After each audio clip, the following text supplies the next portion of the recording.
Okay, I'd like to call to order the meeting of the Finance Committee at 5:11 p.m. on October 8th, 2024. Roll call, we have Alder Johnson, Alder Pincus, Alder Grant present, Alder Galvin is excused. Entertain a motion and approval of the agenda. Second. All those in favor say aye. Aye. Opposed, motion carries. D, approval of the minutes. Second. All those in favor say aye. Aye. Opposed, motion carries. Letter E, regular business. Consideration with possible action to accept the U.S. DOJ Corps Fund of $200,000 for a non-sworn psychiatric mental health nurse practitioner to cover 2025 expenses. Yes. Yes. Is there someone from staff presenting on this one?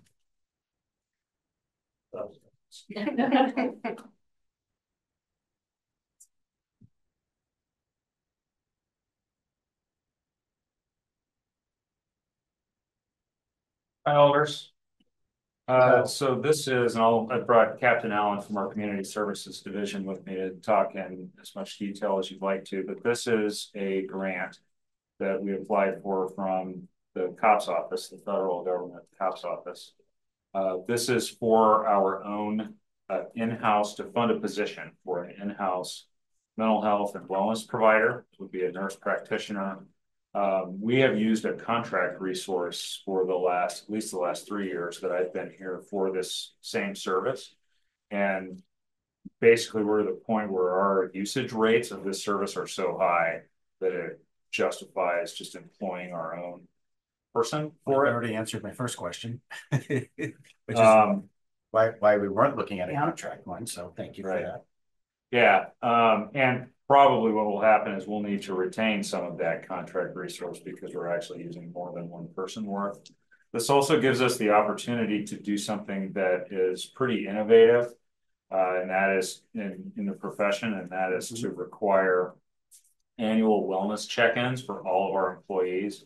You can't force an employee to participate in something that would be a mental health visit, but you can tell them they at least have to show up. And what we have found, we experimented with this last year with all of our supervisors and command people, and we had overwhelmingly positive feedback from that. We had each of them sit down and just have a mental wellness check-in with one of our contract providers. We don't get any notification of what comes out of that, but there was no resistance, and on the contrary, there was a lot of support for that.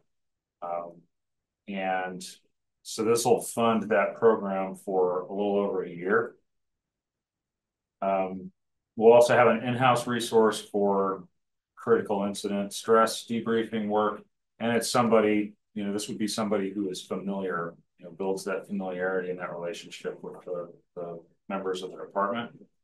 And then this is what we're hoping. We've been awarded this grant, and we're waiting still to find out the outcome of a grant application for over $1 million that we submitted with the Police Executive Research Forum. About 600,000 of that would come to us again to fund this program. And so, I don't want to count our chickens before they hatch, but there is potential for more grant funding for the next few years of this program. And then PERF would do a study on us and how this worked, and then that would be published nationally. So this is a growing trend in the industry, having been in this business for quite a while now. I think this is a big step in the right direction. It's an opportunity for us to be on the leading edge of the change that you're seeing happen in the policing profession. So talk me through, Chief, and I'm going to oversimplify this probably in an offensive way, and please know that it's not meant to be. Sure. So if we have, let's say, 200 individuals, right, that you talked about doing the annual visits, right? You get to, let's call it 200 hours, okay? How is this service, like, how do you make up that gap, right? What's it being used for? Sure. Right now, it's not being used for that, and we're using over a full-time person's worth of time in a year. That's just something that we want to add as part of this program. What what happens right now is all of our employees have access to this contract resource, and they can go see a mental health provider over there. And these are culturally competent people. You have to be careful. Not just any mental health provider is going to be able to effectively do this work with police officers because it is its own culture. But we make this resource available already on a contract basis for any employee to go visit with one of their folks if they're having a wellness related issue, like they've been involved in either a critical incident or, some of the really difficult calls to process that police officers go to. If they're having issues in their life outside of work, we know that those things contribute to performance issues on the job. And so they can go and get help. And all we get is an invoice. We don't know anything about what any kind of issues are. Obviously, there's a line that someone can cross where they would need to notify us if there's a safety issue. But we're already using that service. And so the annual check-ins for everyone, including the people who are already using the services on top of what we're already doing. So is that service, that contract work that's already being budgeted? Mm-hmm. And what is that amount every year? Do we know? It varies quite a bit depending on what we have. So when we have an officer involved critical incident, that will definitely increase it based on the number of officers involved. We can go anywhere from $500 a month to $5,000 a month, depending on what happens. Do you know what's in the actual budget? I don't, because we were able to use some ARPA funds as part of the recruitment and retention portion of it. Sure. And what I'm trying to wrap my brain around is the match piece. And over how many years is that? And like, how does that ultimately impact our budget, right? And if you're already budgeting for it, right, could be a no impact. That's what I'm just trying to understand. There will be, and it's hard to know exactly what the offset will be, but we anticipate spending less on the contract resources as a result of having our own person, where it would still be best for us to have some access to the contract resources is two things. One, anything that exceeds the capacity of one employee to do, but also just up to this point, some of our individual employees have built these relationships with individual providers who do the contract resource. And even if we ended up hiring one of them, we can't hire all of them. And I don't want to tell an officer that you can't go work with the person that you've been working well with. And so there'll be some leftover there. Is there a reason that we just don't leverage our health insurance plan for that service? I understand financially it's a wash, right? Because we're self-funded plan, but letting folks, I guess, choose the provider that they want to go to. Just curious if why we have our contract counsel separate from our health insurance. Yeah, and I think part of it is that we don't want to put our employees in a position where they have to pay a copay or some kind of out-of-pocket cost to somebody that they're working with as a consequence of their work. Does that make sense? It does. That's right. And again, I'm just trying to understand this, right? So, if we're using our insurance to provide that service, where again, they can choose who they want to go to, but maybe we budget to cover that copay if it's a work-related incident.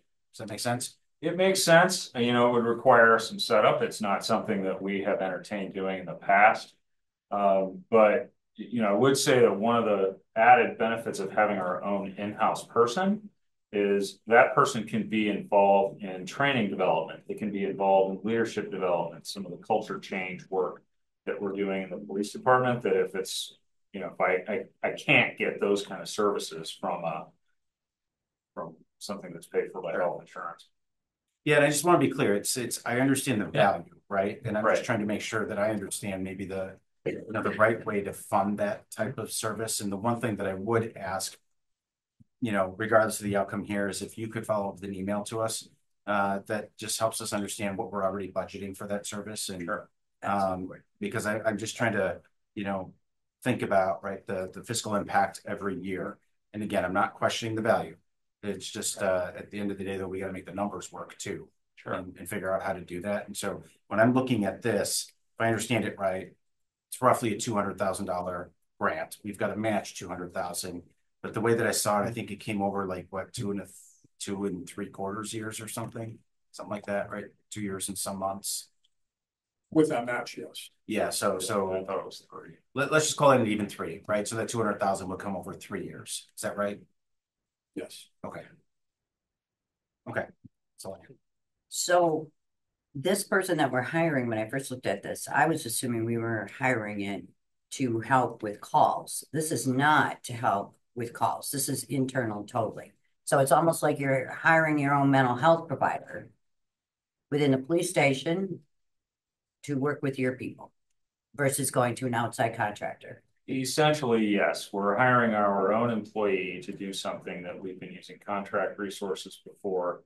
To also add the annual mental health check-ins. And there's a lot of grant money out there for stuff like this right now, because this is an emerging trend in the policing world.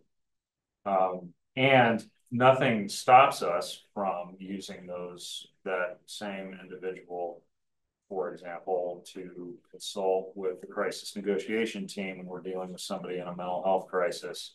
But I also want to be careful about this person's focus is inside the organization. I think they can consult in some situations on like crisis intervention training, programming, and that sort of thing from their perspective. But what I don't want to do is make this basically another clinician who goes and works with our behavioral health unit. We have those already that are paid for by the county, which I think is appropriate. This is part of a growing recognition in our profession that the health and well-being of our employees is impacted in really big ways by the work. And that the performance that we get out of our police officers, especially, but really all of our staff, can be impacted by their own wellness. And we're sending them out there to do a job that has this impact on them. And then we're holding them accountable for performance issues.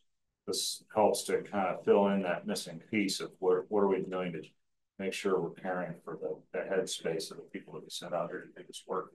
The one thing that I didn't see included in here is the training development, because if we hire a mental health person or a nurse practitioner and you're putting her in the police department, you're taking that person out of the daily dealings with the community, and they're hard to find. So I would assume you're going to have to add in for the training and development that this person would need to go to on a regular basis on how to deal with these types of. Because there'd be a lot of training that it would be like a firefighter or a policeman. You guys get updated all of it on a regular basis. Sure, we would need to invest in this person's kind of continuing education. I'm reluctant to hire somebody who doesn't already have the certification and the skills. Right, I'm saying to make. I'm not going to put somebody through college to become a nurse practitioner. No. I'm saying you're hiring one. Right. But then there's regular. I'm assuming you're hiring at the skill level that you. But then there's, just like with the police and fire. I mean, there's things to keep up. There's their accreditation and licensing and all that kind of stuff. Yes, and we would be obligated, I think, to do that as an employer, just like we already are for police officers. The state has in-service requirements for police officers. We try to exceed those. We've identified some of our own kind of department-wide training issues that we need to solve for. So this would be the same.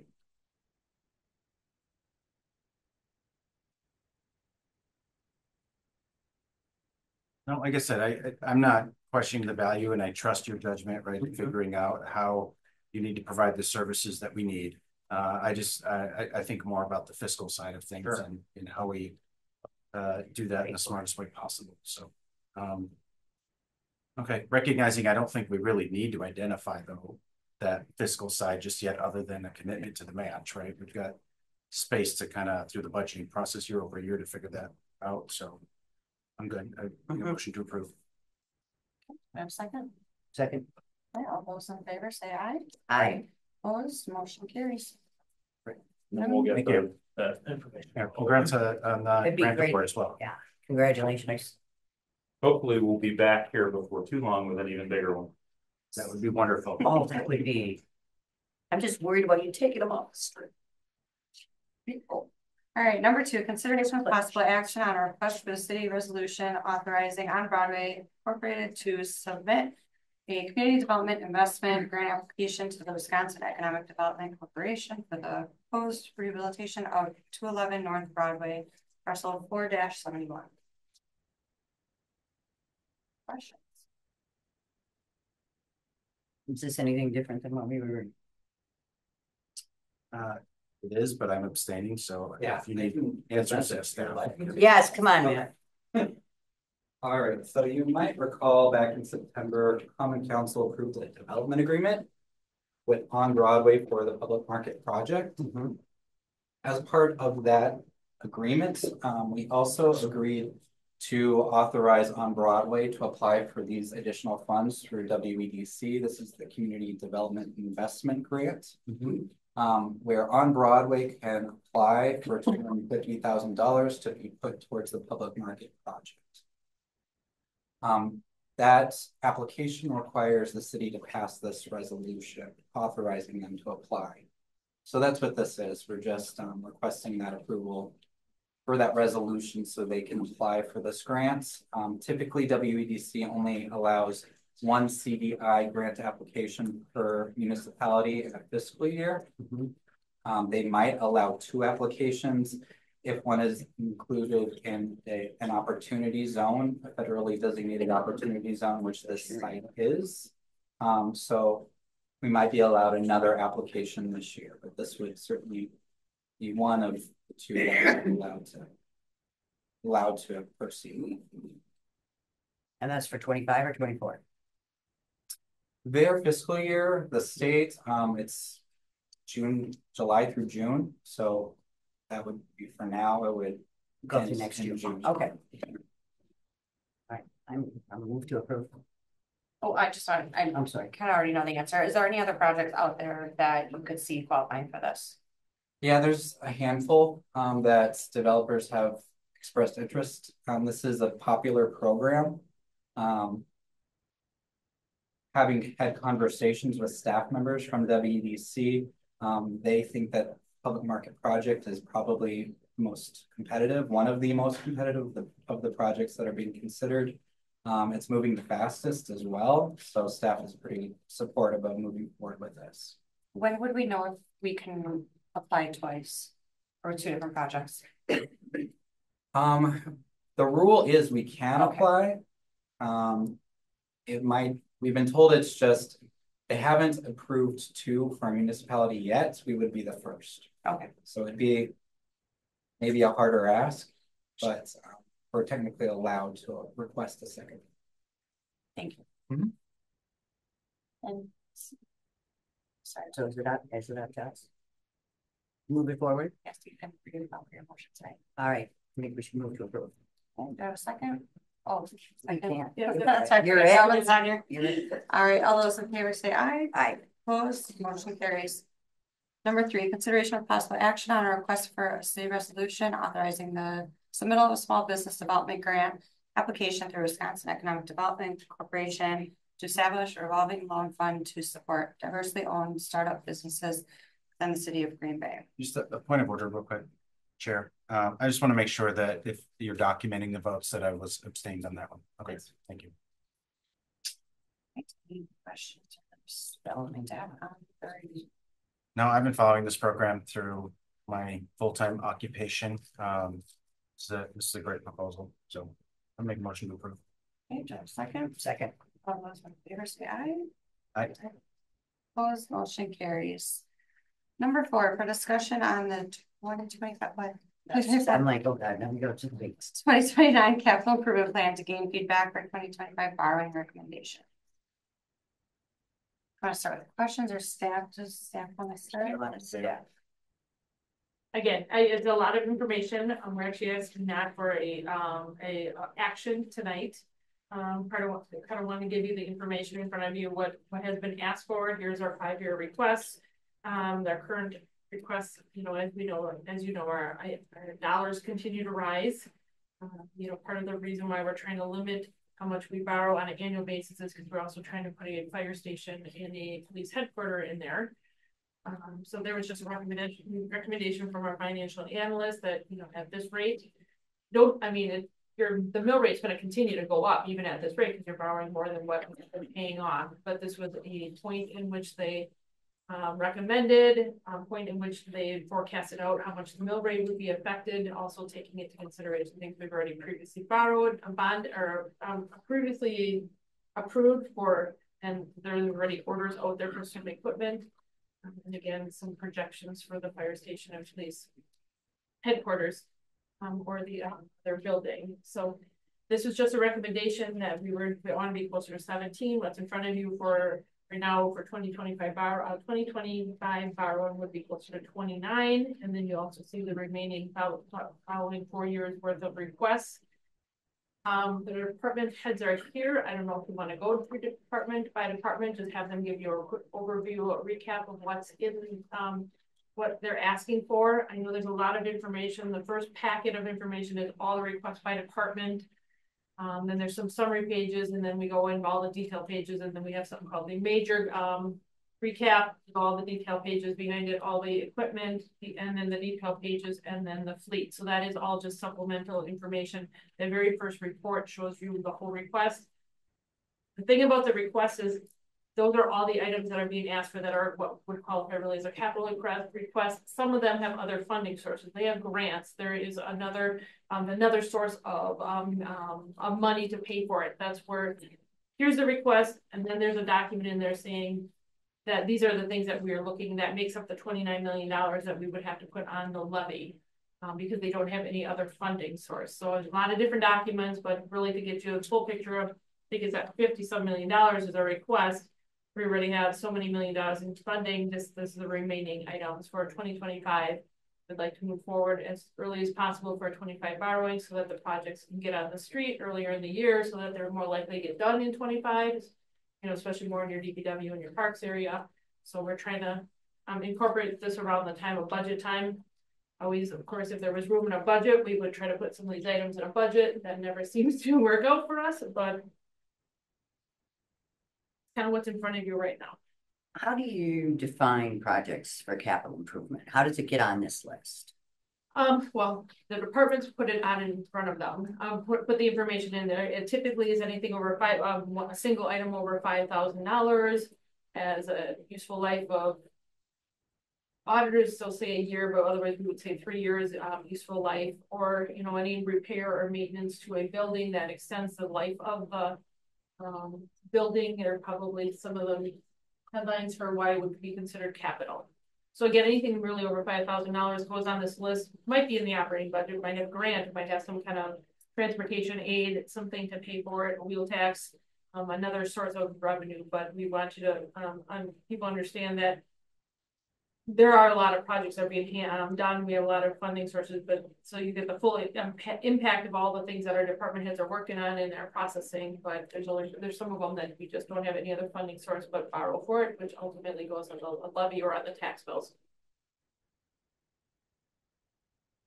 And has your team done, or has Ayler's done any analysis on the impact to the actual mill rate when you start looking at the next 5 years? And then, of course, you can analyze stuff to death, right? But even one of the things I think about is what if you take a mill rate increase that's maybe a little higher in the first year within that 5-year plan, and sort of how that compounds, right, over a 5-year period, and just really making sure that we kind of understand how to fund some of these requests. I think we do this every year, right, where the requests are more than what we can afford, and then we have to decide what's priority, what can be delayed, what can be covered with other sources, what can be absorbed in the budget. But I'm obviously thinking about a couple of very significant things, police and fire, you mentioned, and even for us to have an understanding on, does that have to be levy supported debt, or could it, is it possible to look at our fund balance, and is that a responsible option, right? And I think especially for big things like that, right? That are one time. I want to make sure that we're in that we have a healthy debt position. And that doesn't get too high. And I just want to make sure that we're understanding all of our options while still taking care of all of the capital needs that we have. Yes. So basically I want a unicorn. Ellers actually last year presented to the finance committee. They called it a financial management plan. And they actually presented it and sent it to us on Thursday or Friday for review. At this point, it wasn't quite ready, and then that has all the recap. It has the different scenarios of where we are currently at for debt, where we are against the state limit. It also show you based on the 17 million on an annual basis, plus layering in again the fire station and the police headquarters. It showed you what the mill rate was going to be, what percentage of debt. It's still at no point does it actually take us up to even 50% of the debt capacity, but of course it's affordability versus are we allowed? I mean, we would not hit a debt capacity. It would just be whether or not you want to afford it. So that will be coming to that. The expectation it would be coming to the next finance committee meeting with that information. Is this recap from Ellers on them forecasting out the mill rate and how that would affect, if we were to, again, that's right now it's with the $17 million expectation for annual borrowing. And I know it may be hard to forecast, right? But I even think about the impact of levy limits and expenditure restraint and how that might hit in any given year. Because if all of a sudden, right, you've got a cap there but you need to borrow a lot and now all of a sudden you can't. Yeah, fortunately in that presentation, it does show you that we still have some adjustments that we can use for debt. So on the levy limit, so we still have years worth of capacity on debt limit. Levy limit, and actually the more your debt goes up, that isn't taken into consideration on your levy. So that we still have capacity under the levy. That also is included in that presentation that Ellers will be bringing back to the next finance committee meeting. And the timing of this, correct me if I'm wrong, is we want to, the CIP is what will drive our bonding request. So you can tell me if I'm wrong, but do we even need to approve the CIP or can it just be informational? And then really the bond request is what drives, correct, right, the decision? Correct. Yes. You can probably receive and place on file. This is what it was at this point, as everyone in this room knows, it's an evolving document. By the time I printed it, probably today, things have changed. Numbers have gone up. Something else has become a new priority that we need to add to it. So yeah, it's really probably receive and place on file. Once we decide, maybe there's look at really focus then on 2025 columns, see if there's some things that we try to get it closer to the 17 million. And then it truly is the 2025 borrowing request that really needs to be the approval that we move forward and then bring back borrowing documents. And of that 17 million, do you know offhand how much of that we've already obligated from previous motions? Yes.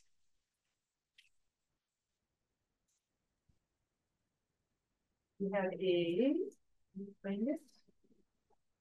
a command vehicle of 1.5 million. There is one chart that actually came from Ellers, but it's in the packet. It is actually on page 47 of the electronic document. In the 2025 first item, there's a ladder truck. There's a ladder truck that has already been approved, been ordered, expected to be delivered probably spring of 25. And that's $2,035,000 was pre-approved, and that's been already. We need to spend that money. That vehicle will be coming in shortly, and we also authorized $1.5 million for a vehicle, also a command vehicle, police and fire, that is also expected to come in sometime in spring of 2025. There's also some DPW trucks too, didn't we? Yep, right below it, there's a $750,000. There's 2 refuse trucks that were also pre-approved. I think that was at that time. It was. They had got permission to move forward with 2 years worth. So at this point, I think they have permission to go at least into 25, maybe into 26. I can't quite remember. So those are the items that those 3 pieces of our 4 pieces of equipment have been pre-approved. We have to pay for them. So that has been already included in here. So on the bottom of page 44, I think is where I said, we 17 million, we've already obligated $4.9 million.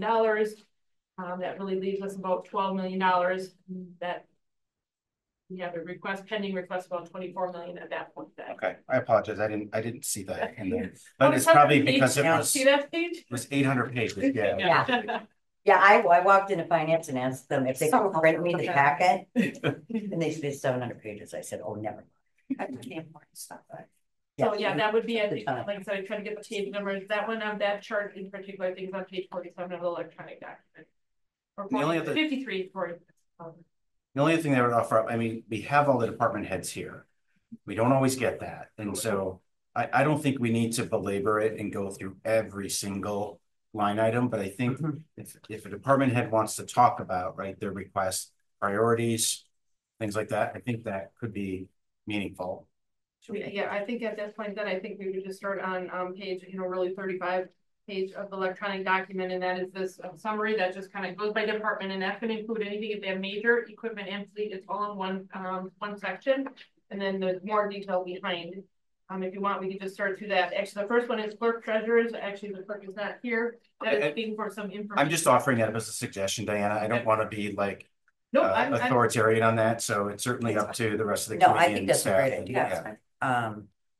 The only other question I have before you start that is, when did we start doing a capital improvement plan?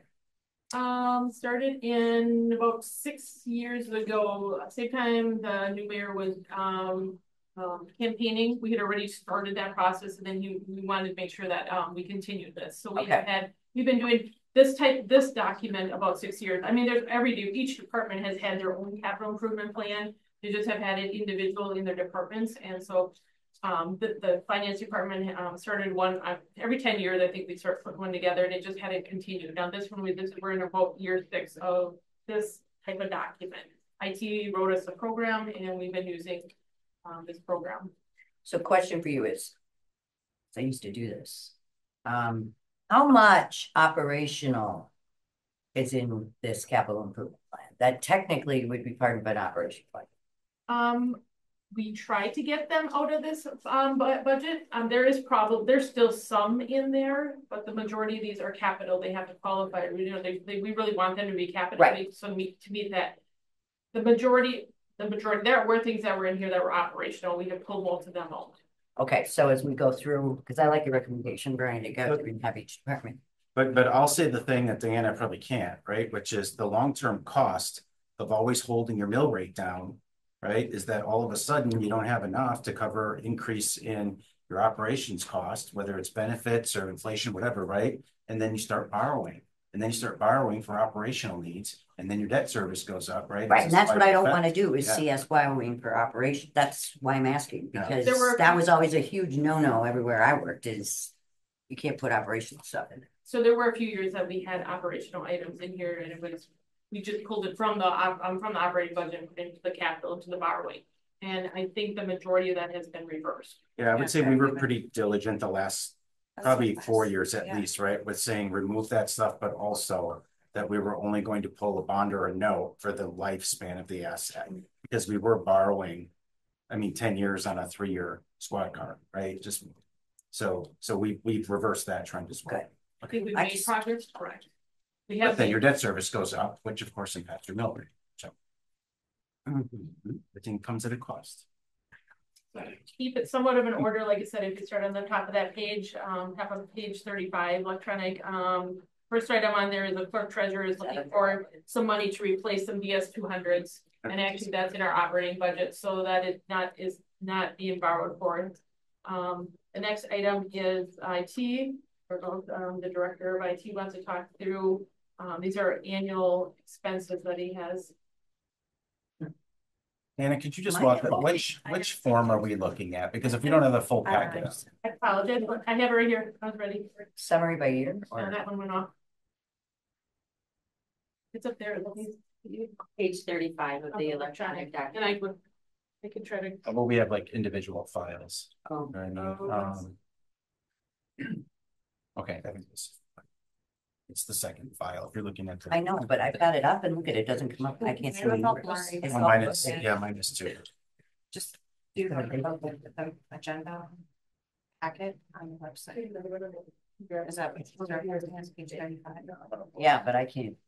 Yeah. Oh, it's up. You can really see if they You can hit the whole packet when you're in Civic Clerk as well. Oh, you can. Yeah, Oh, yeah, the operator. just obviously a little less of a sheet. Yeah. That's funny too. It's fuzzy too. Yeah. I can zoom this in and we're really, kind of zooming in a little more. Drop off the name of the category. You're looking more at the column. But just as a heads up for staff, I don't know, like the way this is in the portal right now, it's illegible. So I don't know after the meeting if that can be corrected, but. It was fine in the packet through the website, but through our thing, it's weird when we pull it up. Yeah, it doesn't, Okay. it's, Because I was Can't able to read read it. this from the website. Okay.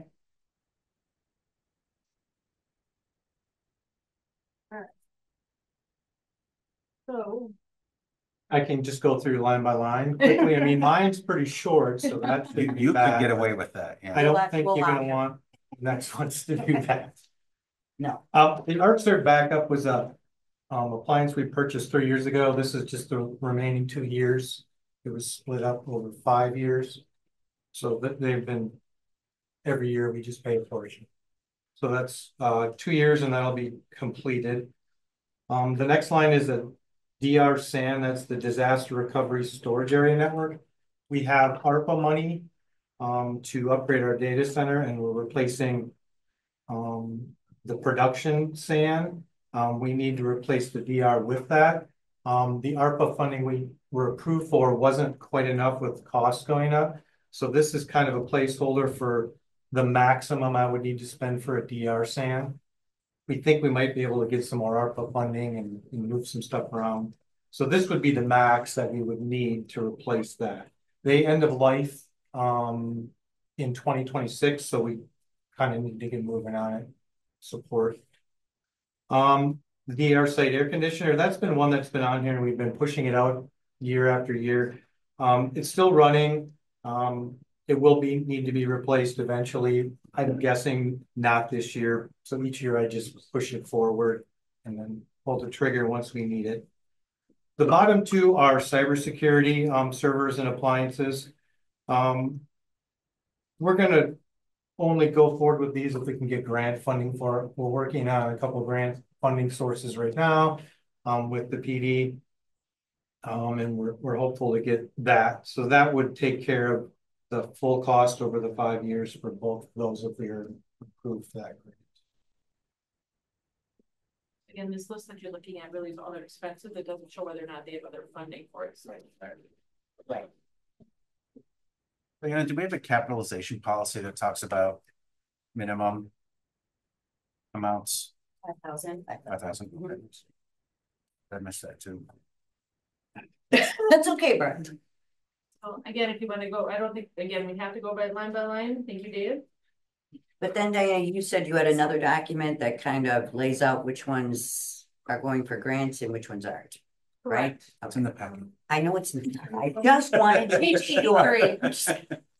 I just, The document that we're looking at shortly after that, we have a document. There's a document that shows then of all everything that we have them by category. This is major. The within that first group, there's all the major items. There's actually for 2025, we're looking at it, we're requesting about $43 million. We have some energy incentive reimbursements. We have fund balance going to be used. This is asking for $23 million of general levy borrowing. We have some LRIP. We have private funding. We have right-of-way costs. We have STGB, TIF, and registration vehicle registration. So then I have this report for each kind of funding. Now you have, these are all your other funding sources, your sanitary, storm, parking, your TIFs that I also need to do some borrowing, but this is how it's going to get paid. We go through capital equipment. We need general fund borrowing of $2 million plus some other funding sources, and then fleet. Again, general borrowing about 11 million. If I keep going, the next category, then there's this one. I took everything that was general fund borrowing in those categories of what the type of fund it is. This is a report showing everything that did not have any other funding source. So this one is saying this, they're on top. It said we needed $23 million for major. Here's a request by department, what makes up the request for the borrowing. So this document on the bottom will end up does come down to the $29 million. This is exactly the items that are needing on general levy borrowing. I'll get there in a second. A lot of items. So there's your 29 million, plus we were looking to borrow $7 million to get the start on the police headquarters remodel, but that is a separate request. I don't know if that helped you or not. I don't think we have to have all the answers today, but I think the overview helps us know how to study this after. Yep. Yeah. Yeah, all of them. Then it says the different funding sources. When it says general leverage borrowing, then I have another 10-page document that shows you exactly which ones are being asking to be borrowed for, because there's no other funding source. Then you get into the detail pages. Right, so if we would go back up, police section would be next on the list if they just want to kind of talk through their items.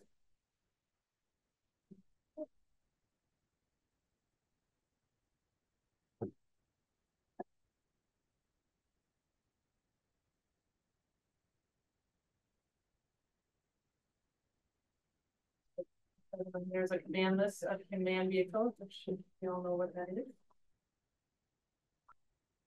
Handheld radios, mobile radios, rifles. Sure, and I can go through this in as much detail as I like, but handheld radios are something that go in our CIP request every year. They life cycle replacement for that equipment. And then mobile radios are the ones that go in cars. We're working on a project over time, and it's going to take us years to get there to encrypt our dispatch radio channels. And so it's probably 3 or 4 years before we'll be able to do that. The patrol rifles, we're in the first year of that 3-year project right now. Oliver Johnson, you might have been the only one here last year when we did that. Yeah, I remember the discussion. Oh, so what are they? So we equip our police officers with patrol rifles. It's an AR-15 platform. This is very common in police agencies, particularly of this size. In the past, what we've done is these rifles are not assigned to individual people right now. They sit in patrol cars in all kinds of weather. We try to zero the sights for any user who gets one out of a car without going into a whole lot of sensitive tactical details of our operations. That's really not a good idea. And it's a much better practice to individually issue these to officers. And also the ones that we have are probably at this point past the end of their regular life. And so we identified a couple years ago a significant need to upgrade those to something that is more likely to work when you really, really need that piece of equipment to work. And we split that up over 3 years to reduce the impact on the bonding. We have a lot, like these pickup trucks are things that we use for, and you'll see 2 of these on here. One of them is 20 years old, but we use these for our building maintenance folks use them, and then we use them to pull trailers for things like the Marine unit, the SWAT team, other big stuff that's got to be pulled in trailers. The big item is our new facility, and then for probably most of the next page is just replacement patrol vehicles. I will say that we are right now looking, because the cost of patrol cars has gone way up. A few years ago, we recognized that we were not bonding enough for the cost of them, and so we would spend all the money and not get all of the vehicles that we needed. And then we trued that up a couple years ago, but costs for the cars themselves and then just the upfit have gone way up over the last few years. So we're looking at, right now, our cars have a 3-year lifespan. We get about 100,000 miles on them in 3 years. At $74,000 a car, we're looking at whether we need to get maybe 5 years out of them. You estimate where you want to replace your car as the point where the cost of ownership, because it's so old and maintenance goes up so much, you're better off buying a new one, basically. We think that cost has probably moved to the right a little bit since we're spending almost $75,000 on one of these right now, but it's not a super easy thing to do to figure out exactly what right looks like. In any event, for next year, we already have vehicles that are beyond their or at their end of their lives that need to be replaced. So that'll be a conversation in the out years as to whether we can stretch that out a little bit, maybe not bond for quite as many cars every year and get maybe a 5 or 6 year life cycle out of these vehicles. And that's something, Chief, that I know, and Diana's either one that wants to respond to this. We've talked about this with police squad cars in particular, because I think that at least right now, status quo is a 3-year life, right? And so if we know that we've got to replace a third of the squad every year, why don't we just budget for it and then skip the interest payment? I understand the complexity behind doing that, but has there been any discussion around the strategy of maybe adding like 1 or 2 a year, right? And getting us on a path where we can eventually get there so expenditure restraint doesn't become an issue? We've moved non-patrol vehicles to leases to save money on cars, but for patrol cars, the lease world, we're not ready to move to leased patrol cars yet. I think it's a matter of where does the general fund money come from to cover this ever-growing expense? Same place where we come up with general fund money to pay the bond debt. Sure. Right? Because right now we can only pull the bond for 3 years on a 3-year asset, so, or the note. So it's. Yeah, I agree with you. Yeah. I mean, obviously I'm not as versed in all of our That's what I'm saying. I know we can't do it all at once, right? There's a lot of logistical reasons why that doesn't work, but that's why I also brought Diana into this conversation, because it seems to me that there ought to be at least a thought process around a strategy to start that process. We have a few times brought the squads into the operating budget and then we end up moving them all because it just doesn't fit. I mean, at 74,005, 15 vehicles, it's, you're talking $1.2 million or $1.1 million. Certainly a strategy of trying to put because I believe they also probably need to expand their fleet, and that's the way to how he would be able to get more than 3-year life out of his vehicles, because we replace roughly 15 every year. That's 45 in 3 years. If they are able to replace them all, their fleet's slightly bigger than that. So they're not even replacing all every 3 years. But tell me if I'm not thinking about it properly, right? If we're pulling out a 3-year note on this stuff, you're paying for a third of the fleet right now anyway. It's just that it's in debt service plus interest rather than just expense. It's the upfront cost to try to get it into your operating budget, and you're still paying off the debt for the last 2 years of the previous squads. Okay. Yep. You're correct. $1 million decision. How do we get it into the operating budget? Right, and that's why I say maybe it's something that's phased over several years, right? If we don't start, we'll never finish. Okay. One more line, the Zodiac boat. Yeah, the Zodiac boat replacement, that is for our dive team, and the one they have is at the end of its life.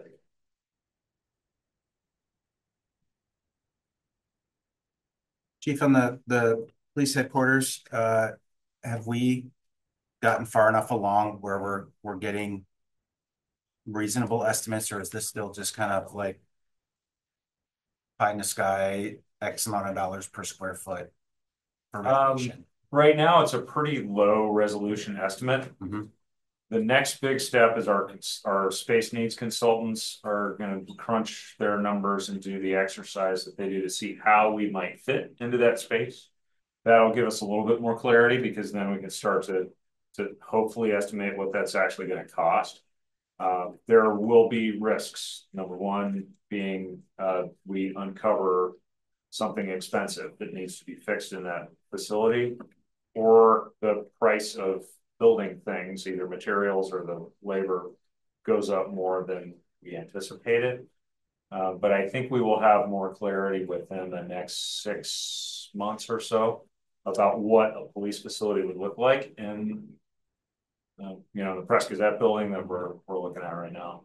So it's possible then, recognizing when a start date could even be, right, for the renovation. I know there's a million questions to answer before we get there, but this to me seems like maybe an easy place to recapture, right? To bring us down to that 17, where maybe we only fund 5 million here instead of 7. Right. Apologize, that is not part of the 29. The 7 million is above that. That's gonna be a separate borrowing. Oh, that's totally separate. Okay, never mind then. Well, that's a bummer. Yeah, the 29 would be what we would consider our annual borrowing or our normal borrowing. The 7 million was above that. So again, that is just a number that was dropped in to make sure that we now own the building. We know there's going to be expenses in that building, whether it's a couple million or more for next year, but we had to drop some in there. Okay, thank you. Pretty straightforward. Thank you. Thanks. Claire would be next on the. The only question that I have is there an offset when we replace these cars? Do we sell them and? Correct, they were definitely sent to auction. So that goes back into our capital, our police capital fund, and then that money goes back in and it's really used for, repairs and other equipment or other needs. Hello? Good evening. This is Ray Keaton. I don't know if you've met before, but Ray is our one of our assistant chiefs. So just kind of going through our process. We've been working with finance pretty regularly on this too, and there's a couple items we can actually push forward. These are things. This is in the world that used to exist a few years ago, where we could actually bond and purchase something the same year. That's no longer the case. So the ambulance is something that we might move with this committee to actually ask for permission to order. And again, we would expect delivery within probably 2 to 3 years after ordering. So this is something. 2 to 3 years? Yeah. Yeah. So again, this was is our ongoing plan, but we see our orders are the prices of all the vehicles have escalated exponentially, and actually the delivery is pushed out extensively too. So these are things we could actually drop and probably will be removing, because again, we'll just ask the committee to purchase and then actually bond it 3 years or whatever we receive it. The battalion chief vehicle, that's we have 2 battalion chiefs that operate in the city. Our normal plan for those vehicles, they're replaced every 5 years. Our current vehicle is 7 years old. Again, we've been pushing that out for a little bit too. We're looking at a couple different options with our facilities as we move forward, but one of the options that we proposed is actually adding on to our existing fire maintenance facility.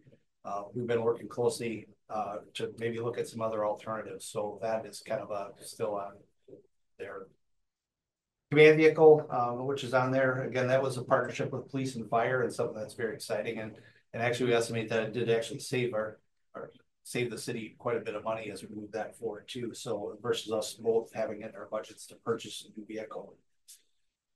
Again, as we go down this list, there's the dash cameras. We're looking at integrating in with more of the law enforcement side with Axon cameras. This was a solid plan to do that. It's a one-time purchase. This is something that can be phased over multiple years, or just pushed out too if we need to. We look at ongoing replacements of different household equipment. As we look at our dishwashers at Fire Station 7, these are again commercial dishwashers, really expensive, but that also includes all the plumbing and all the electrical work that deals with that. But it does quick cycles and raises the temperature a lot more than the residential one does. Our drones, as we've proven value with those as we've put on our operations that help support entire city operations. So that's just part of an ongoing replacement program for those. Fire marshal vehicle, again, some of these pickups and staff vehicles are getting older, but we looked also as leases as an option as we purchase these in the future. That's definitely an option with some of these vehicles too.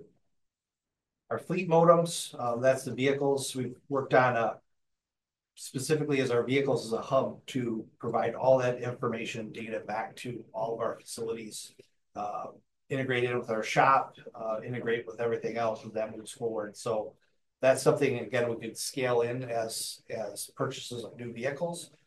And then also just look at a smaller replacement cycle as we move that forward. I guess nothing, just some building repairs and some other equipment as far as maintenance, ongoing maintenance. So again, we like to put things in and have a definitive lifespan, so we're not doing emergency repairs, but that's a way to put that together. Like I said, the ladder truck was approved. Again, just prices now, we estimate we ordered that same exact vehicle today, we'd probably be about 2.5 million or higher. And again, we'll see it in 5 years. So, but we do expect delivery of that this spring. Is that through Pierce? Is that That's through E1. That one is through E1. Yep.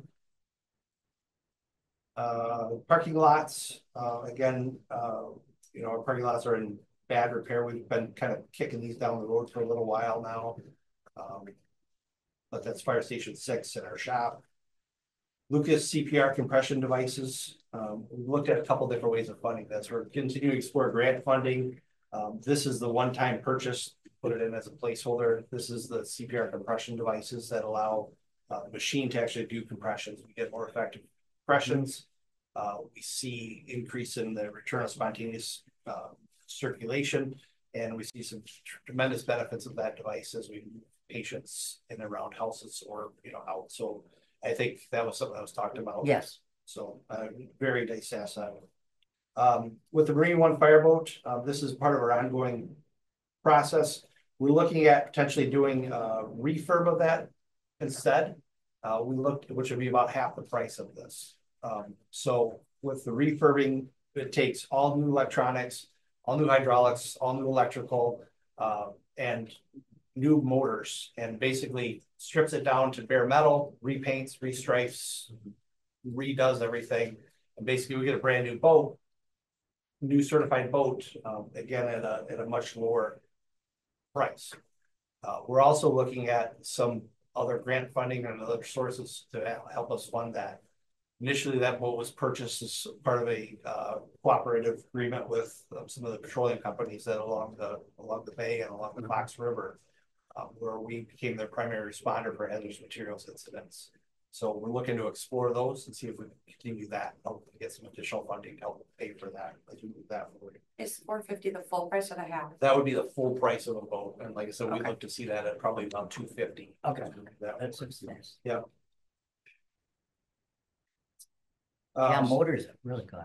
Motors are, yeah, as you well know, right? Yeah. So Yeah. motors of boats that's where the price is. And again, we're able to we definitely need to do some work on our motors as they sit now. But again, that program of half price, and again, looking at some additional funding sources out there that will help us with that. As the fire department, as primary emergency manager for the city, we feel a responsibility to upgrade our warning sirens. This is something that I think we've had when I got here, we had some sirens that were not functioning. So we worked hard to get those up to speed and replaced. This is part of an ongoing replacement in conjunction with our vendor to determine which are the worst scenario sirens and to make sure that those outdoor warning sirens are replaced on a timely basis.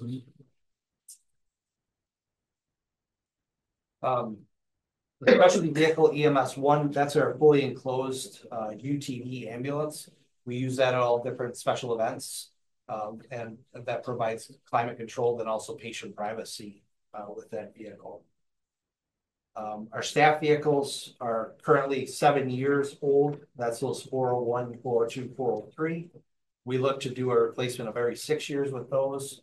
We've been in conversations early with Enterprise, and they really would like our current vehicles, and that's why we look to we're kind of looking at we kick those out a year.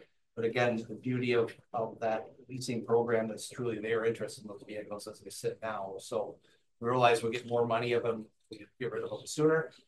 But again, still we'll be at that 8-year mark with our desired replacement of every 6 years with those our original capital. The urban search and rescue vehicle, again, when we look at the price of this, it is staggering.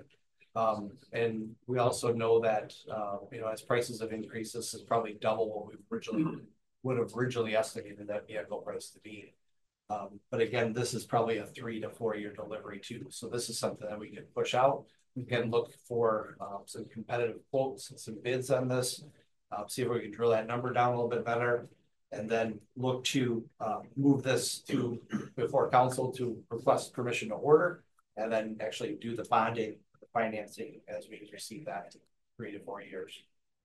Do we have one of these right now? We do. It's a truck and trailer. It's a large truck and a large trailer that pulls that. So, but again, that's was built in 2005, so it's 19 years old. Yeah. It's housed out at Station 4. It's a tractor trailer type. Yeah. And that was on display too. Recently. Let's see. Video conferencing system, again, as we've seen updates and upgrades with this. This is to replace video conferencing at all our stations. Every morning we have a morning meeting, and then we also do a lot of training remotely too. So that really helps us with this. We've seen poor quality audio and video, and we realize that there's really substantial improvements that exist today. So that's to replace everything that we've done for. That's also something we could look to be phased in. We kind of move that around too. So just an option. Water rescue suits. These are swift water rescue suits, dry suits that would allow our personnel to function in their basic rescue operations. And then some window projects, and again a boat, also a small Zodiac boat to replace our current one, which is mostly patches. Less fabric and more patches than it currently is, because again that's been kicked down the road too. But we're also exploring the grant funding, which there's a grant that maybe gives us the opportunity, and that opens next week. So we'll continue to. And that's just for the boat. That's just for the boat, not for the motor. Actually, for a boat and motor of that size, it's about 25,000 is what recent prices were. So be comfortable, and we could get a few more years out of our current motors where we're thinking to. So yeah. All right. Thank you. Yep. Very good. Thank you. Hannah, for something like that, where, and that's just the boat is the example. I think it's been brought up a few times where staff is pursuing grants around certain things, and obviously would need probably more time to get a decision on that than what the bonding cycle is. Is it possible to perhaps hold some of those things and then consider like a trust fund loan if we find out a few months down the road that we're not awarded that grant? Does that make sense? Yes. Is that a possibility? Yeah, yeah, that's always a possibility. Okay. Correct. Next would be DPW. Not sure how you want to go through your list, your various streets. This is alphabetical, so it's going to not make sense according to your structure. And if we go through line by line, we're going to be here at some next. Yeah, we don't just go by level. So, you've got the list in your program or in your packet. Instead, Diane, if you could you take us to the green sheet? Yes. The last page, please.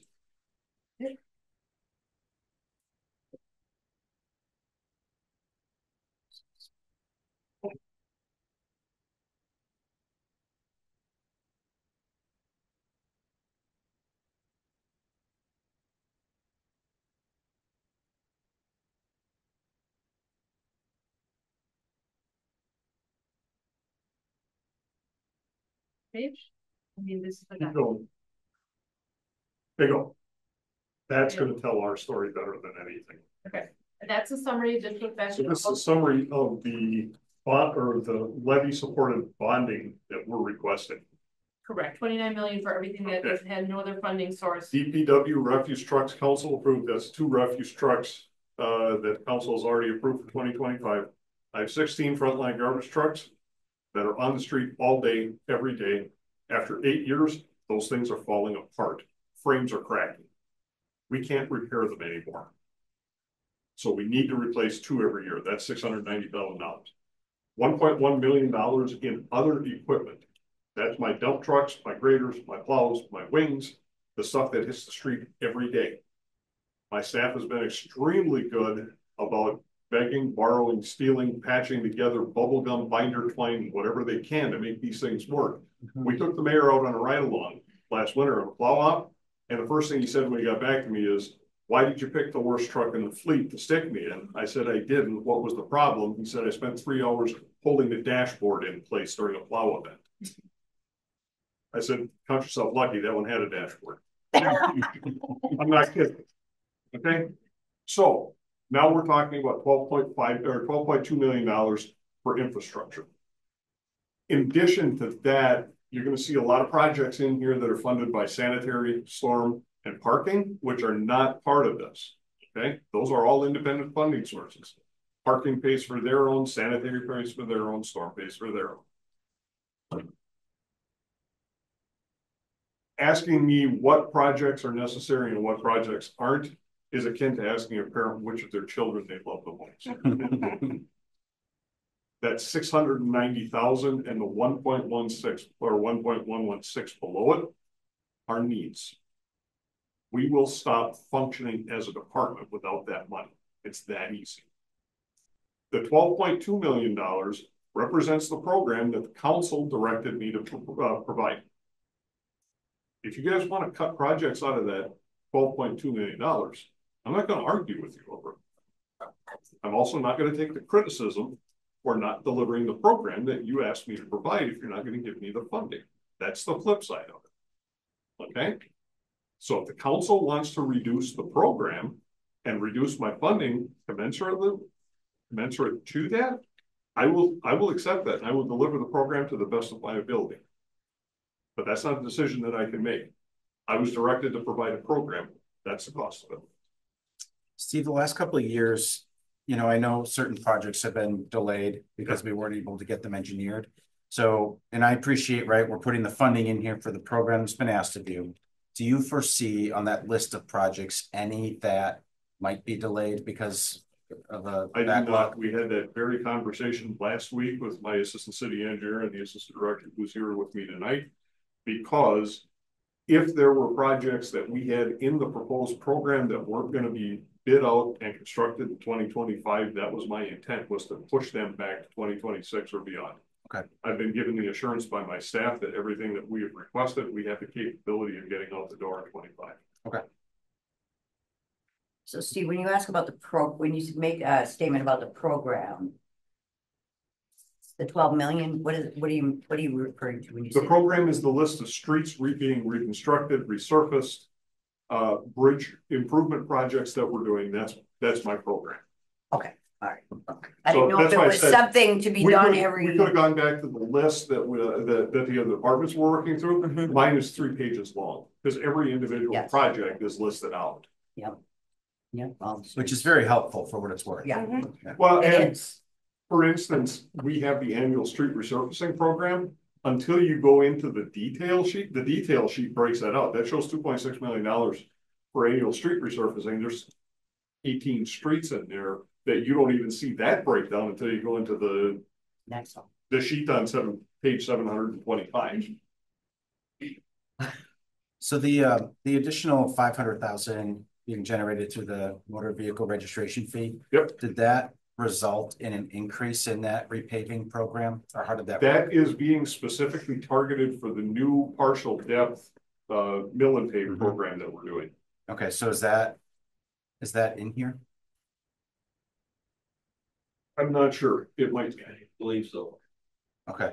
Actually, no, I don't think we put it in the capital program, but we're also only showing the revenues at $2 million for local vehicle registration. Meaning we're forecasting less than what we did in the past. Okay. No, we're the forecast for revenue generation out of the local vehicle registration fee is shown at the same funding level as last year. It does not represent. It doesn't show the $5 increase that we've accepted, or I see. That came through with the fee table increase, because that increase, the $5 increase is roughly 100,000 vehicles subject to the wheel tax and green base. So dollar increases generates $100,000 in new revenue. $5 increase generates $500,000. That $500,000 is specifically targeted for nothing but that partial depth resurfacing. So, and just so that again I understand clearly, we probably need to account for the expense in the CIP, but we also need to account for the new revenue. Right. Yep. Okay. So it'd be an offset. Right. And it wouldn't impact this page at all. Yep. Understood. part of it is timing also, that just got approved. Correct. It just CIP got has been approved. in We were place able to for get a it while delivered. already, so timing is that was approved almost after this was really put together. Right. Okay. Well, good. So again, you know, the list of projects in there, we can go through the projects, but I don't think you want to spend 3 hours discussing, you know, whether it's 780,000 or $1,300,000 on each of the individual projects. I think Again, there's so my much more equipment- high level Yes. work that needs to be done. Yeah, my equipment needs definitely are more critical than these capital needs. These roads have been in this condition for years. A year is not going to make or break a street. Okay, let's be honest. But your trucks and everything are, you're saying you absolutely need your trucks. Yeah, Yeah. the equipment, Equipment. the 690 in bold and the 1.1 below it, that's. If we don't have that for 5 months out of the year, my friends who were up here who just testified in the last 2 groups, they don't get out of their stations to do their jobs either. Okay. So the 12 million, if we're gonna make a meaningful contribution, if you're looking for a cause to step up and get closer to 17 from 29, that's where it's coming from. That's where it has to come from. I can't afford to let it go from anywhere else. But that means the program, the amount of streets, okay, we're up at about 1.65% right now. That was up from 1.2 that we were at in 2028 or 2018 before we started the wheel tax. And you look at major metropolitan areas around the city or around the state, okay, Appleton's doing 1%. You go to De Pere, De Pere's 24,000 people. De Pere's got a higher percentage of their roads that they're getting done, but they do 1 reconstruct a year. 1. We're doing 8. Okay. Eau Claire, Madison, Milwaukee, Appleton, Kenosha. We're all in the same boat. We're all less than 2. Appleton's 1. The funding just doesn't catch up with the rate of deterioration of the streets. So we've got to look for more innovative strategies, which Jim was the one who brought me the partial depth that we're doing this year. And if we can start catching those streets early before they degrade and boost that condition back up, then maybe we're going to catch up on the backlog of the ones that are really bad at some point in time. It's not going to be in my time, I'll tell you that. Maybe. Well, okay, let's be serious about it, okay? Honest about things. It may take us 15 years to cut into that backlog, but at least it's a step forward. We're trying. And that's the kind of strategies that we're looking at implementing to try to cut into some of this stuff, because what we're doing is not working. We're falling apart of the guy every year. And when I build a program to try to help us catch up the old way, can't afford it. I understand that. I get it. But tough decisions are going to have to be made. Questions? No, good. Thanks, Steve.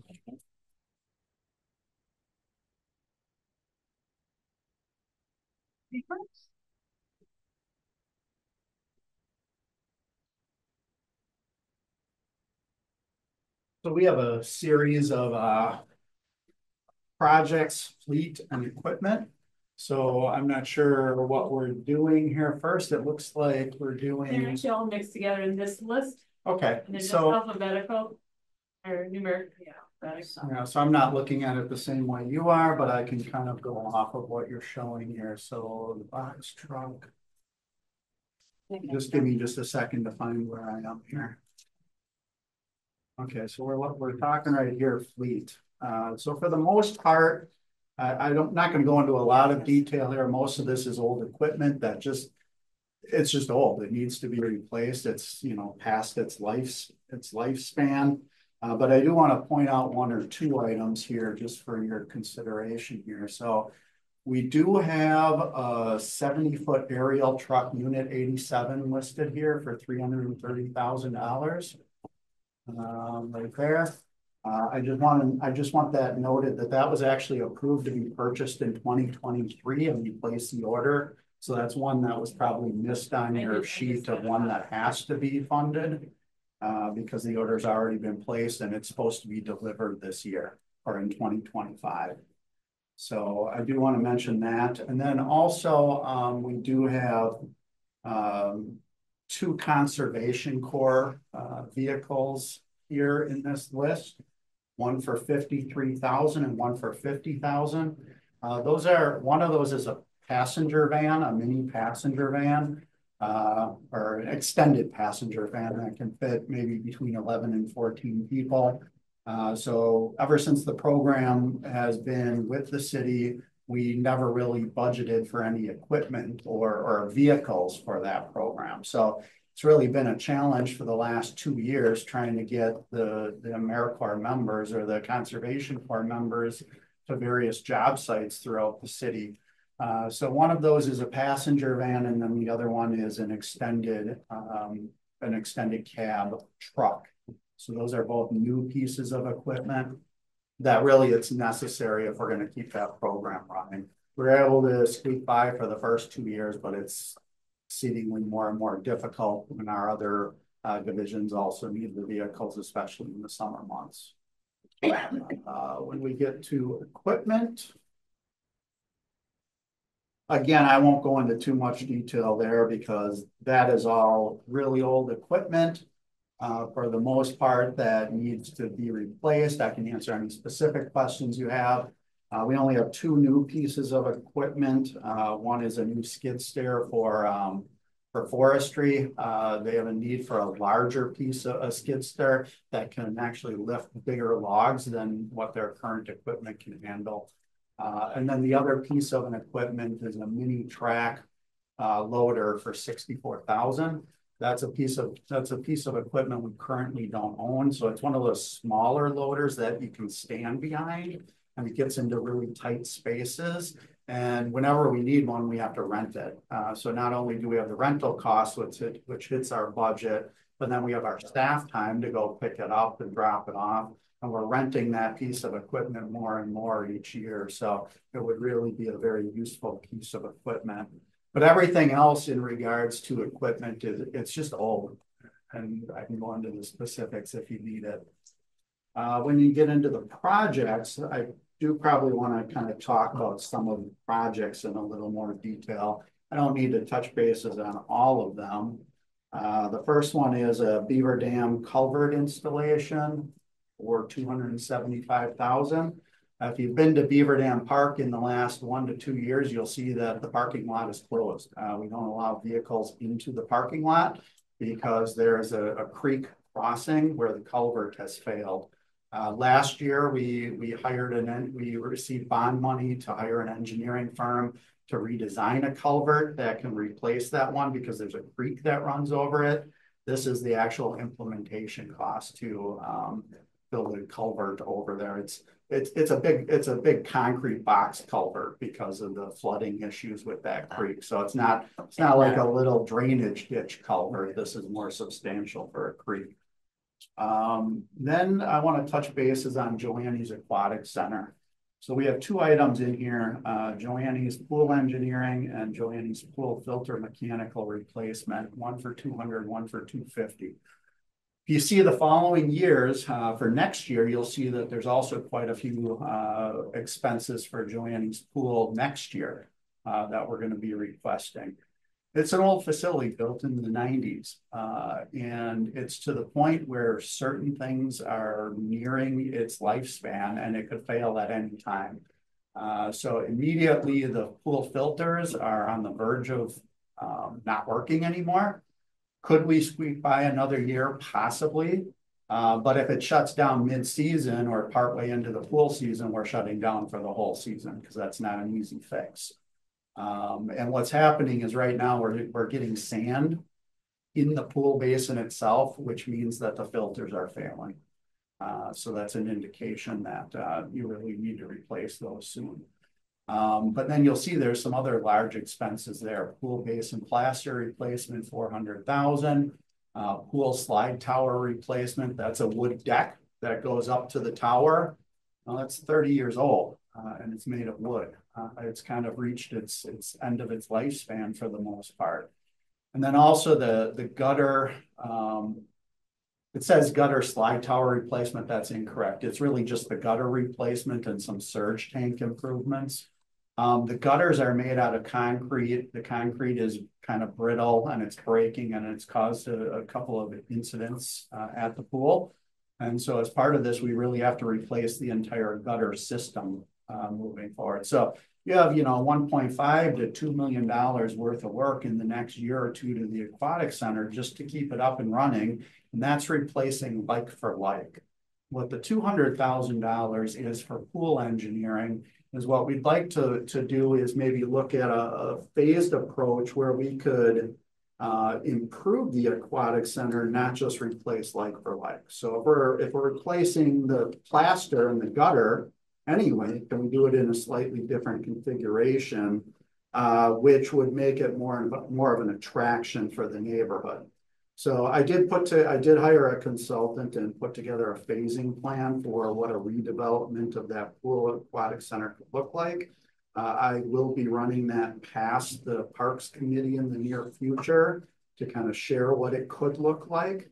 But what that $200,000 fee would be to hire an engineering firm to do one of two things. Either engineer phase one of the new improved plan, or to do all of the necessary engineering to replace the gutter and the pool slide tower. Either way, we have to hire a consultant to do some structural engineering on the pool.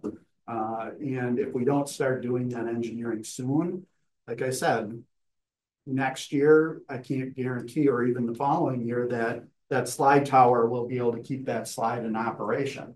Right now, it was safe this year. We're doing annual inspections on that tower. Obviously, if it's safe, we'll open it. If it's not, we'll have no option but to shut the slides down. So a lot of very big expenses coming up, more to come with discussions with the Parks Committee on it. But I just wanted to kind of throw that out there for consideration. Dan, with something like that, when you're looking at a massive capital improvement, right, where $2 million at a minimum, if you want to make enhancements, maybe it's $3 million, I don't know. But I think of what the neighborhood did with and Alderberry did with Colburn, Rush Aquatic Center, right? Have you had any discussions about partnering with a group of interested?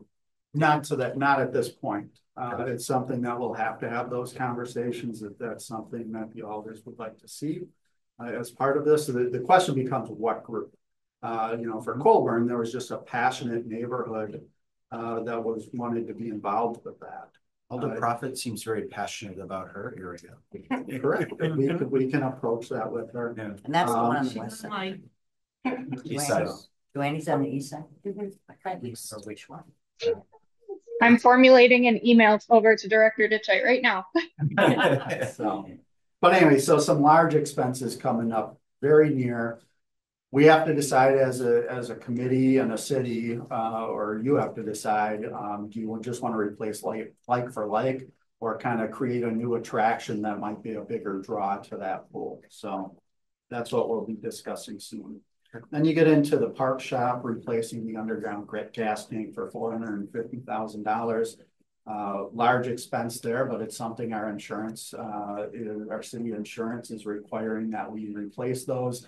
It's an old tank system. I believe Public Works replaced theirs this year already, or is in the process of doing it. We're in the same boat with the similar type of equipment. Porlier Pier reconstruction for $250,000. That would be one that we can talk about whether or not we proceed with it or not. What the thought process is hire a consultant to actually engineer what the next step would look like. And then if there's any money left over after engineering, that could be put towards a match to a grant. Not that I'm encouraging this, obviously this is my area, but I had previously put in a communication to Department of Community and Economic Development to look at how, if there's a possibility to parcel together some of those waterfront pieces there, so that we can make a wise decision, right, about this type of investment. And I don't know, Matt, if that had ever occurred. That was when Neil was still director. So it would be nice to have that type of information, because this is another area where I would say with proper neighborhood engagement, you could probably get some participation to help raise funds for this. So that's one that might be optional and we could reconsider if you're trying to look at reducing the bond request. Seymour Park stormwater feature, as you know, that's under construction right now with a large stormwater facility. For the bulk of the improvements, the stormwater account is going to pay for it, but not necessarily all of the amenities that go along with it, such as the fountain, the shade structures, the benches, stuff like that. So that's what this would fund. So again, if this doesn't get funded, we just wouldn't have the money to do those improvements to that facility. Then we have Ted Fritsch splash pad. So we are looking at possibly adding a splash pad to Ted Fritsch. We're in discussions with the Oneida tribe, with them also putting some money into the mix here. But their funding is not enough to fund the splash pad entirely. So the city would have to come up with some. So yes, so this is kind of the city share, maybe a little bit more, but not substantially more. So then you have Triangle Hill snowmaking grooming project. As you know, we had money set aside in ARPA money to purchase the equipment, but we still have to install infrastructure to house the equipment. So it's a large shed, heated shed, so that the equipment doesn't freeze on us. So that's going to be running electric, running a heater system in there, and then running underground water lines to where we're going to be operating snow cannons. So it's actually doing a lot of permanent infrastructure. We're going to get by this winter with doing just hoses above ground. And we don't have a place for this equipment, so we have to haul it back and forth from the park shop over, which is not very feasible to do very often because it is an oversized load and it takes 2 lanes of traffic to put it on the trailer and get here. So anyway, and then there's also wildlife sanctuary, the residence siding needs some. It's a log cabin. It needs some refinishing and re-tuck pointing and stuff like that. Friends of the Wildlife Sanctuary, are they still active, engaged? They are very active. They put towards what they like to focus on is a lot of animal rehab, and then kind of new development, not necessarily funding kind of annual maintenance type things or regular maintenance type things. So, I mean, I can approach them, but it's no, I think for that amount, right? I'd rather keep them engaged on the experience of the facility too. Yeah. And I don't know, I know none of you were on the council when that building was built, but the Friends actually funded the construction of the entire building. So it was a donation to the city. And the city didn't put any funding into that project. So, and then City Hall, just 2 items there. If you recall, last year we bonded $750 for the electrical service replacement. This is the second half of the project for another $750. The mechanical engineering, like I've said before in previous meetings, the mechanical is all original to the building, all the HVAC stuff. So this $500,000 would be used to hire a consultant to re-engineer the entire mechanical system for City Hall. Again, that's an optional one. If you don't want to fund that, it just means that would be postponed. But the $750, we already bonded half of it. We should probably bond the other half to complete the project. So, okay. Any questions? Right.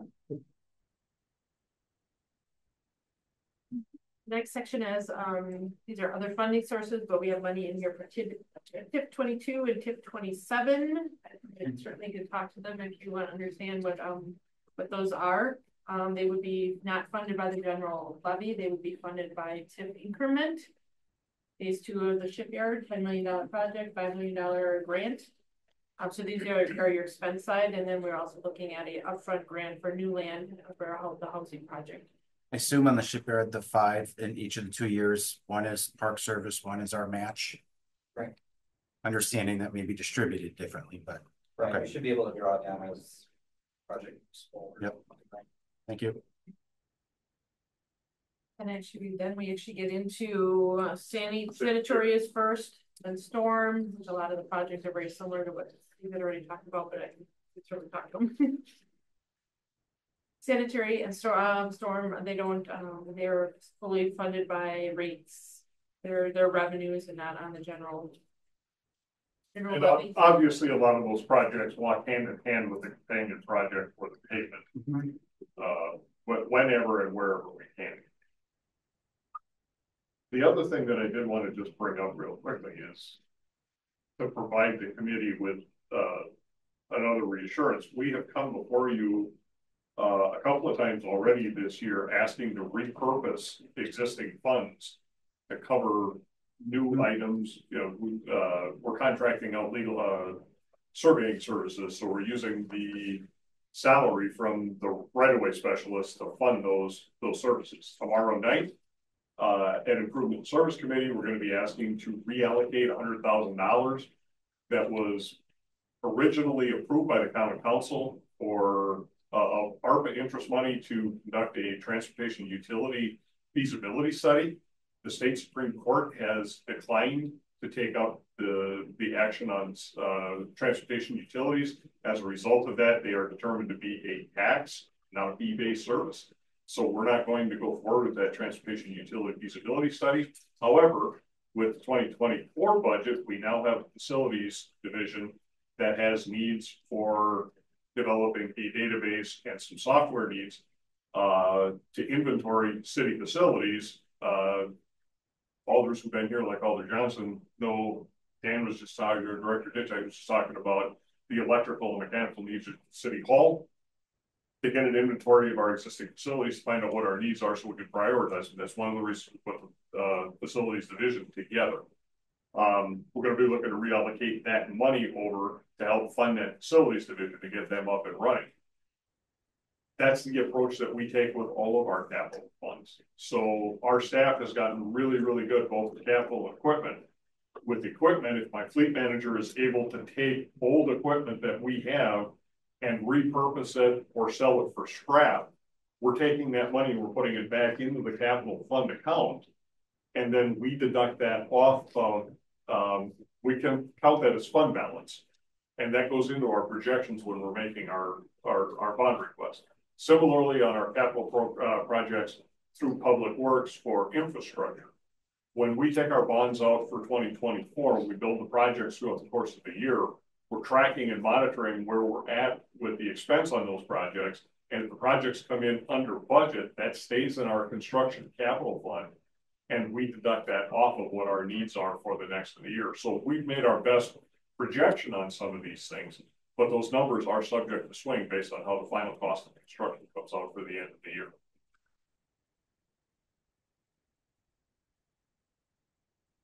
Keep going. That was the sanitary portion. Then there were some needs in here for the parking division, which are funded by parking revenues. And then next we go into.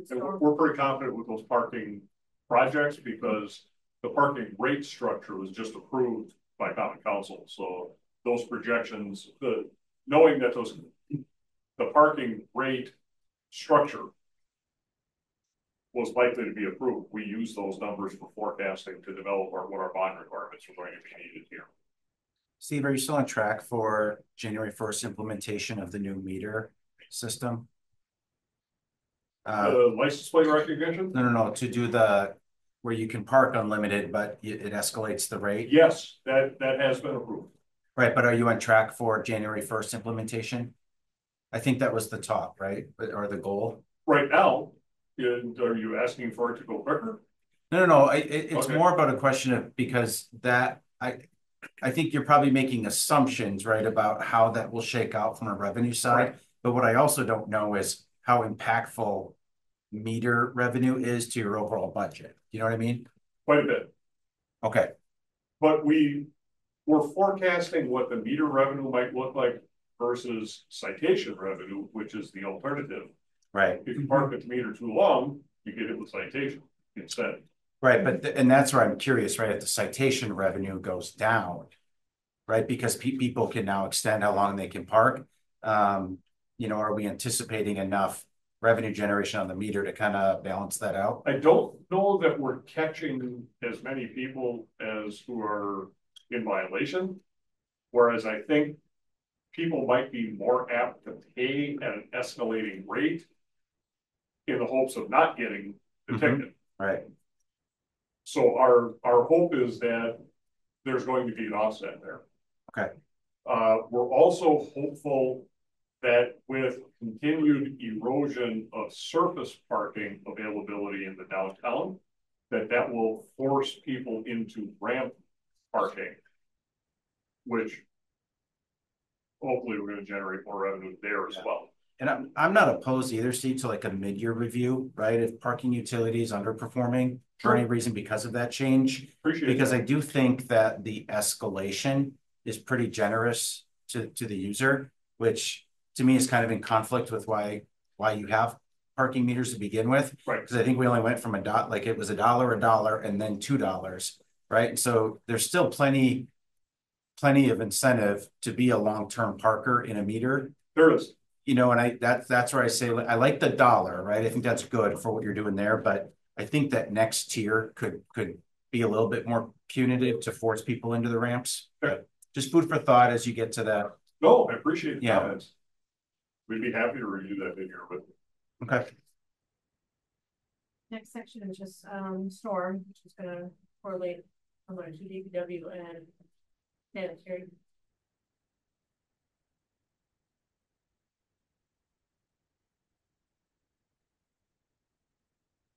Fix for the year right now are estimated at $101 million.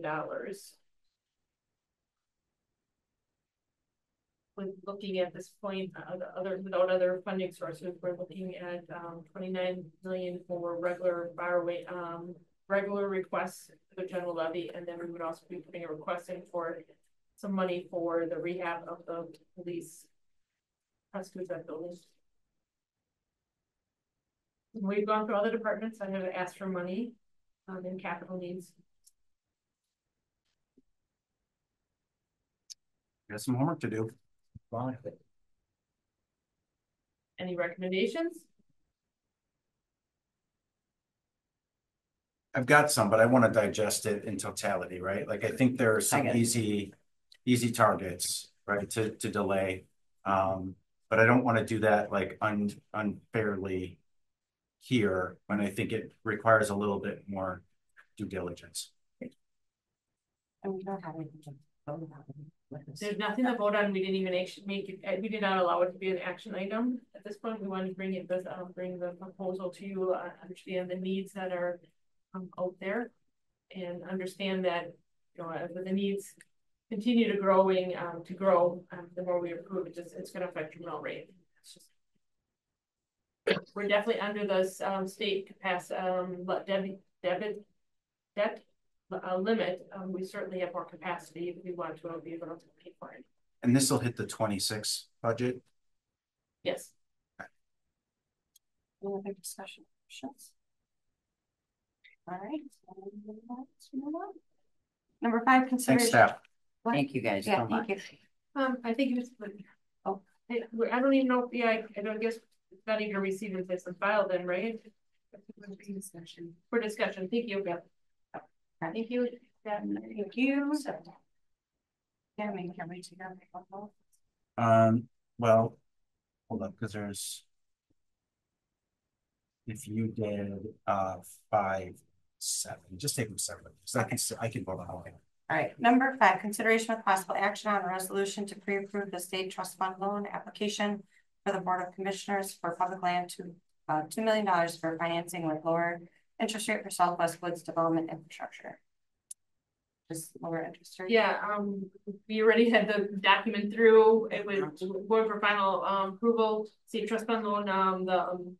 One of their employees came back to us and said that instead of going through the full application process, if we were interested in, and it went from 6% down to 5.5%, we would just have to resubmit and we'd have to send through the resolution again. We reached out to, because all 3 of these projects are things that are still meant to happen this fall. We reached out to the developers or the project manager for these projects, and all 3 of them were willing. The delay will probably be 30 to 45 days on these projects. They were all willing to reduce it on a quick loan amortization schedule out of the really it's $8.5 million. It looks like it could be a savings of around $600,000 in interest by going through and sending these resolutions through again. So since the developers were on board with it, we are bringing it around back again through again. Okay. Second? I have to abstain. Oh, a second, sorry, So that you're you the have to abstain second, from, okay, so, all right, second, all those in favor say aye. Aye. Opposed? Yep, motion, okay. That motion carries. Number 6, consideration with possible action on a resolution to reapprove the state trust fund loan application for the Board of Commissioners of Public Land, 5.5 million, financing with a lower interest rate for JBS Diverse Neighborhood Infrastructure Park and Boulevard. Move to approve. All those in favor say aye. Aye. Opposed, motion carries. Number 7, consideration of possible action on a resolution to reapprove the state trust fund loan application for the Board of Commissioners of Public Land for $1 million financing with a lower interest rate for pass-through loan to developer of public market. To abstain. Move to approve. Okay, second. All those in favor say aye. Aye. Opposed, motion carries. Number 8, consideration of possible action regarding a budget amendment resolution for unbudgeted overtime for special events. Move to approve. Second. All right, all those in favor say aye. Aye. Aye. Opposed, motion carries. Informational 2024 contingency account is at $238,788. Next finance committee meeting will be held October 29th, 24 at 4:30 p.m. Move to the camp. Second. All those in favor say aye. Aye. Aye.